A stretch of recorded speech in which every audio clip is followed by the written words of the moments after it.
tentang si Maya yang sebenarnya si Rahayu. Gue gak tau itu antara dia stupid atau dia seloyal itu orang unik. Si Dini ternyata itu manipulated sama dia jadi loyal. Si Maya sekarang lagi cari dia. Dia sampai tanya ke si tadi dia obviously bilang gak tau. Pas malam itu juga orang. Si Maya sekali lagi tanya tentang apa tapi gak ada hasil. Terus dia disamperin sama bocil pas lagi coba telepon temennya. Katanya ada yang lagi melahirkan. Pas dia diem cek, bayinya lahir gak punya kulit. Dan sisa tadi fucking spawn camping babynya dengan cara dicemplungin. Bapaknya sampai marah-marah gak ada sisa tadi kamu. Soalnya dia bilang mulai sekarang babynya langsung udah sehat. Terus si Maya ketemu sama istrinya si Fakri Alba. Dan dia bawa si Maya ke rumahnya buat ceritain semuanya. Ini cewek namanya Ratih. 20 tahun yang lalu, desa ini ternyata dikutuk sama seseorang dengan nama Ki Dono Wongso atau bokapnya si Maya. Desa ini dulu dikuasai sama seorang putri kerajaan. Dia punya banyak pembantu dan salah satunya itu si nenek Kau.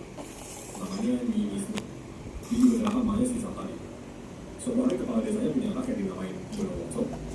Dan bokapnya warisin semua kekayaannya ke si Dono Wongso setelah meninggal. Walaupun gitu, si Dono Wongso bukan spoiler berat.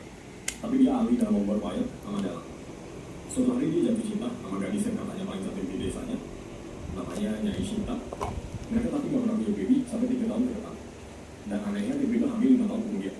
Ya sini ternyata one of those perjanjian sama setan demi punya anak kolor. Anehnya gak ada satu orang pun yang melihat babynya setelah si Shinta mereka. Ada yang bilang babynya lahir dari kulit. Suatu hari ada kejadian di kampus itu. Tapi setelah kejadian itu, rakyat desanya tiba-tiba lihat anaknya si Dono Wongso yang ternyata sehat-sehat aja. Dan nama anaknya itu, ya sebenarnya Rahayu. Rumor langsung bersebar.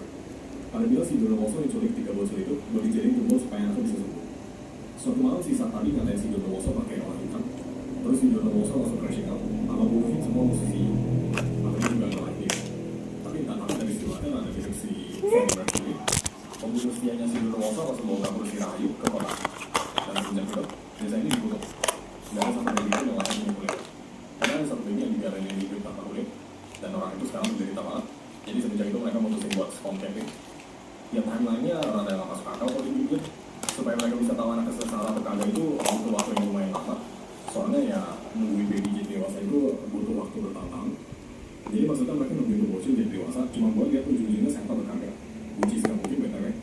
Amin dia gak ada kulit. Dan dalam proses itu mereka gak ada yang punya anak lagi kan. Udah jelas juga sih. Soalnya kuburan babynya sampai sebanyak itu. Terus kalau misalnya mereka udah tahu semua bayi dikutuk, ngapain mereka bikin anak terus anjir? Si Maya abis itu mati pas lihat foto suaminya si Ratih.